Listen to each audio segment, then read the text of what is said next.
Chapter: The Sentry at the Gate.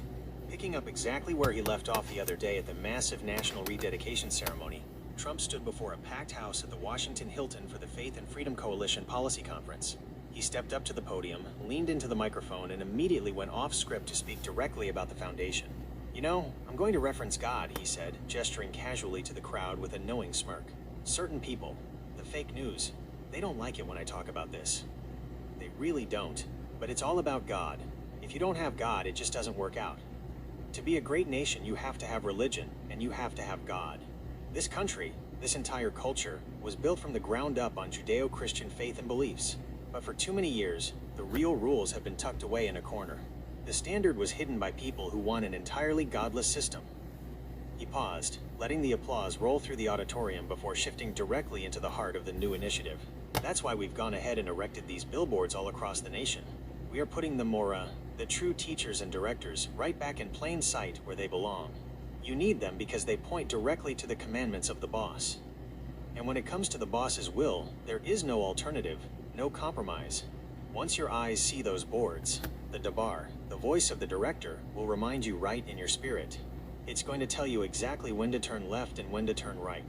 When you combine those visible teachers with that inner voice, you are doing his will, and that's how you get past the sentries at the gate."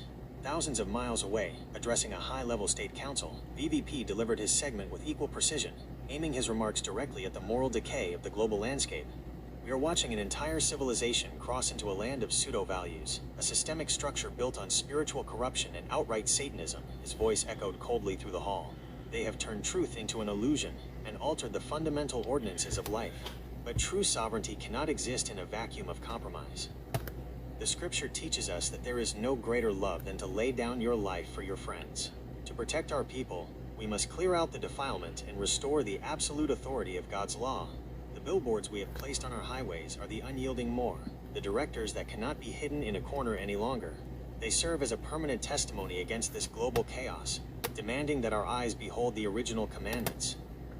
Almost instantly, the media panels and religious institutionalists flipped out, their voices sharp with venom. They didn't target the presidents, they targeted the auditor who had systematically laid out the inspection of the law. "Scotty Lucci is nothing but a legalist," the commentators shouted across the late-night feeds. "He's trying to trap people under an archaic, rigid system," but they missed the point entirely. As the study had already proven, it isn't legalism to follow God's law so that people can actually make it home. It's an act of rescue. It's about restoring God's law, power, and authority to the faithful, cutting right through 1,750 years of human traditions and altered ordinances.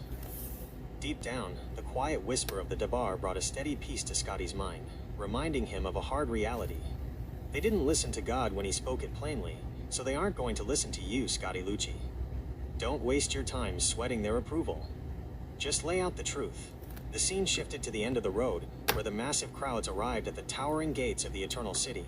The institutionalists arrived, waving their credentials, confidently explaining how they washed their robes and maintained all the modern church rituals. But the heavenly sentries stood unmoving, their swords barring the way. The ritual was a counterfeit, it held no authority. The sentries stopped them cold. But for the faithful who actually looked upon the More, listened to the turning direction of the Dabar, and steadfastly kept the commandments against all cultural pressure, the gates swung wide open. The majestic guardians stepped back, and the keepers of the law walked straight through, gaining their full, undeniable right to eat from the tree of life. You can review Donald Trump's